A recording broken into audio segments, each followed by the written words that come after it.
रेवाड़ी जिले के बावल में मंगलवार रात बंटवारे के दौरान दो पक्षों के बीच विवाद हो गया।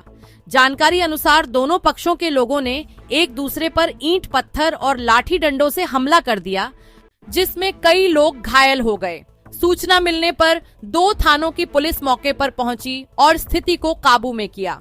बताया जा रहा है कि एक ही गोत्र की लड़की से शादी को लेकर पहले से ही विवाद चल रहा था। बावल के वाल्मीकि मोहल्ले में करीब 50 परिवार रहते हैं, जिनमें लगभग आधे परिवार सारवान गोत्र के बताए जा रहे हैं। इसी बात को लेकर मोहल्ले में विवाद होने की बात सामने आ रही है। वाल्मीकि बस्ती के अंकित की सारवान गोत्र की लड़की से शादी होनी है। मंगलवार रात जब परिवार बंटवारा निकाल रहा था और जुलूस विरोधी पक्ष के घर के पास से गुजर रहा था, तभी अचानक उन पर पत्थर बरसाने शुरू कर दिए गए। दूल्हे के चाचा और भाजपा एससी मोर्चा के पूर्व मंडल अध्यक्ष पुष्प कुमार ने आरोप लगाया कि विरोधी पक्ष ने पहले भी शादी का विरोध किया था और धमकियां दी थीं।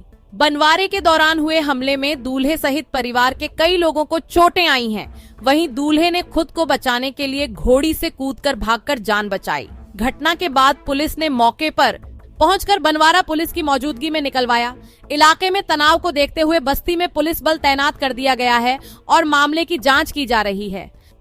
मामला साहब, मैं अपने लड़के की शादी कर रहा हूँ, तो यहाँ पे गोत्र पक्ष का थोड़ा सा इन्होंने कारण मुद्दा बना रखा है। ये कह रहे हैं कि हम हमारे गोत्र की लड़की को आपके घर में आने नहीं देंगे, अगर शादी करोगे तो आपके लड़के को जान से मार दिया जाएगा। इस मामले की जानकारी मैंने 2025 में मार्च में एसपी साहब को रेवाड़ी में भी दिया था, जिसके बाद में डीएसपी साहब ने बुला करके और मामले को रफा दफा करवा दिया था। एक साल के बाद में ये अंदर ही अंदर प्लानिंग करते रहे। अब 11 मार्च यानी आज की मेरी लड़के की शादी है।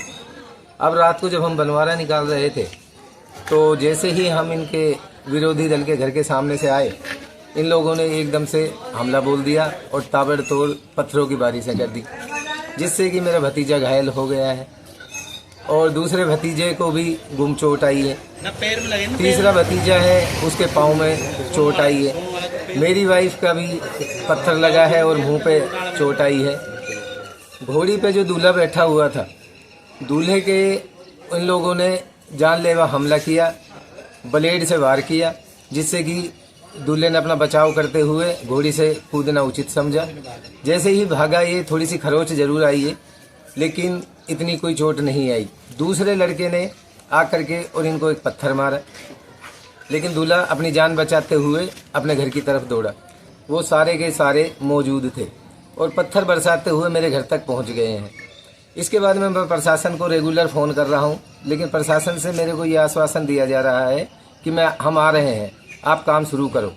फिर मैंने बंटवारा निकालने से पहले भी एसएचओ साहब को फ़ोन किया है, डिप्टी एसएचओ साहब, तो वो कहने लगे कि मैं यहीं पे हूँ और कोई बात नहीं, आप शुरू करो। मैंने उनको बोला कि बाबूजी, अभी वैसे तो हालात स्थिर है, लेकिन नहीं पता कब हालात बिगड़ जाए, तो आप एक बार गश्त लगा दे तो बड़ी मेहरबानी होगी। इन्होंने कहा कोई बात नहीं, हम नज़दीक ही हैं और आप बंटवारा शुरू करो, हम आ जाते हैं। अब जी बंटवारा शुरू करे, हमें हो गए 10 से 15 मिनट। इस दौरान कोई पुलिस नहीं आई। अब जैसे ही हम इनके घर से निकले, अब इन्होंने जब ताबा तोड़ ये किया, तो साहब भगदौड़ मच गई है। भगदौड़ मचने के बाद में और जी हमने भी अपना बचाव किया। अब बचाव करते हुए हमें भी चोट लगी है, दूल्हे के चोट लगी है, दूल्हे की मम्मी के आंखों पे चोट लगी है। शिकायत सर हमने एसपी साहब के संज्ञान में पहले ही किया था 5 से 7 तारीख को, और एसएचओ साहब से भी जा कर के मिले थे। एसएचओ साहब ने बोला था कि मेरे नंबर ले जाओ, कोई भी बात हो तो हमें बता देना। उसके बाद में डिप्टी एसएचओ साहब के फ़ोन आते रहे रेगुलर।